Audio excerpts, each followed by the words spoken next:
Imagine walking across a quiet piece of land in Gujarat. Nothing seems unusual. Just dry soil, silence, heat in the air. But beneath your feet lies an entire world.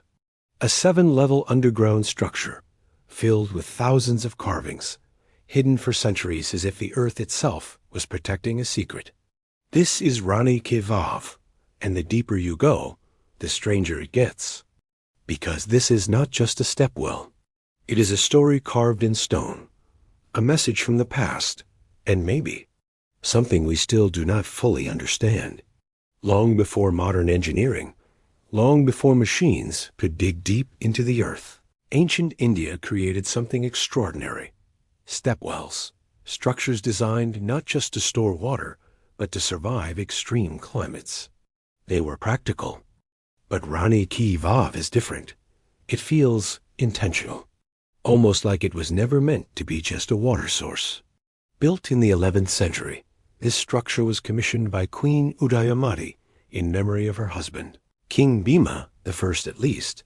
That is what history tells us. But when you look closer, something does not add up, because no one builds something this complex, this detailed, this symbolic, just for water. The well stretches deep into the ground, 7 levels, each level lined with pillars, each pillar carved with precision that feels impossible for its time. More than 1,000 sculptures decorate the walls. Gods, goddesses, mythological beings. Every inch is alive. Every surface tells a story, and as you descend deeper, the air changes. The light fades. The temperature drops. It starts to feel less like architecture and more like a journey downward, almost like you are entering another realm. And that is where the mystery begins, because many historians believe that this was not just a well. It was designed as an inverted temple. Instead of rising toward the sky like traditional temples, this one goes down into the earth, step by step, level by level, as if guiding you into the depths of existence. Think about that. Why would anyone build a temple that goes underground? Was it symbolic? Was it spiritual? Or was it hiding something? Some experts suggest that the descent represents a journey into the subconscious, into the inner self. In ancient Indian philosophy, water is not just physical. It represents life, purification, transformation. So descending into a water structure could mean descending into your own mind, facing your deepest thoughts, your fears, your truth, and then emerging renewed. But there is something even more unusual. The carvings. Thousands of them. Not random, not decorative, but deeply symbolic. Many of them depict Lord Vishnu in different forms, each form representing a stage of existence. Creation, preservation, destruction, rebirth. It is like a visual code, a story hidden in plain sight. And the deeper you go, the more intense the carvings become, almost as if the meaning itself gets deeper, more complex, more mysterious. Some archaeologists noticed something strange. The alignment of the structure. It is not random. It follows precise geometry, symmetry so perfect that it feels calculated with advanced knowledge. How did they achieve this without modern tools? How did they maintain such accuracy underground? Even today, engineers study this structure, trying to understand how it has survived for nearly 1,000 years. Floods, earthquakes, time. Nothing destroyed it. But here is the twist. For centuries, it was completely buried, covered by the floods of the Saraswati River. Lost, forgotten, hidden beneath layers of mud and time. No one knew it existed until it was rediscovered. Think about that. An entire architectural masterpiece vanished from human memory, as if it was never meant to be seen again. Or maybe, as if it was meant to be found at the right time. When archaeologists began excavating it, they were stunned. The carvings were still intact. The structure was still standing. It was like opening a time capsule, a message from the past that had been waiting silently. But this raises a disturbing question.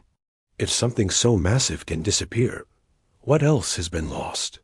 And more importantly, what knowledge was buried with it? Some researchers believe that structures like this were part of a larger network, not just isolated buildings, but connected ideas, a system of knowledge, engineering, astronomy, spiritual science, all encoded into architecture. What if Rani was not just a well, but a part of something bigger? There are also theories about the carvings themselves. Some believe they are not just religious art, but instructions, messages, symbols meant to be interpreted. Like a language we no longer understand. Imagine that, walking through a structure that is trying to tell you something, but you cannot read it, because the code has been lost. And then there is the psychological aspect. Why does descending into this place feel so intense?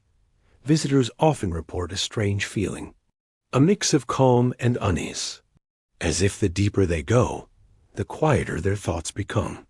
Almost like the structure is influencing the mind. This is not just imagination. Enclosed spaces, dim light, repetitive patterns. All of these can affect human psychology. They can alter perception, slow down thoughts, create a sense of introspection. Did the builders understand this? Did they design it intentionally? A place that does not just store water, but changes the way you think? If that is true, then this is not just architecture. This is psychological engineering, and it was created 1,000 years ago. But the biggest mystery still remains. Why was it buried?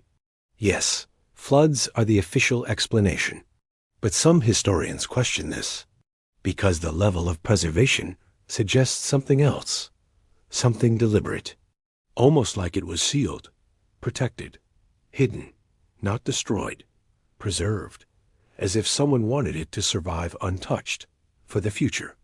And if that is true, then we have to ask, what were they trying to protect?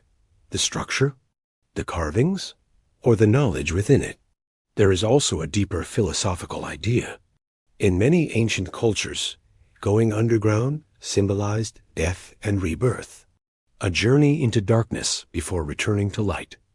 Rani perfectly reflects this concept. You descend into darkness. You move through layers. You witness stories of gods and existence. And then you come back up, changed. Even if you do not realize it, it is almost like a ritual, but without any priest, without any instructions. The structure itself becomes the guide. And maybe that is the real mystery. Not what it is made of, but what it does to you. Because even today, people stand at the edge of this stepwell and feel something they cannot explain. A pull, a curiosity, a sense that this place is more than what it appears. And maybe that is the point. Maybe Rani was never meant to give answers. Maybe it was designed to create questions, to make you think, to make you feel small in front of something greater.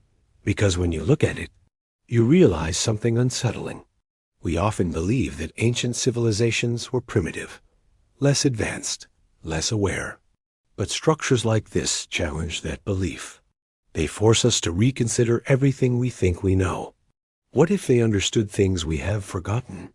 What if their knowledge was not lost, but simply hidden in ways we no longer recognize? And what if we are walking past these messages every day without ever realizing what they mean? Because the truth is, Rani is still silent. It has not revealed all its secrets. It stands there, calm, unchanging, waiting. And maybe it will keep waiting until someone finally understands it. So the next time you see an ancient structure, do not just look at it. Ask yourself, is it really what it seems? Or is it something more, something hidden, something deeper? And here is the question that changes everything.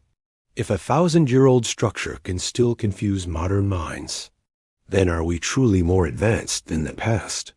Or have we simply forgotten how to see?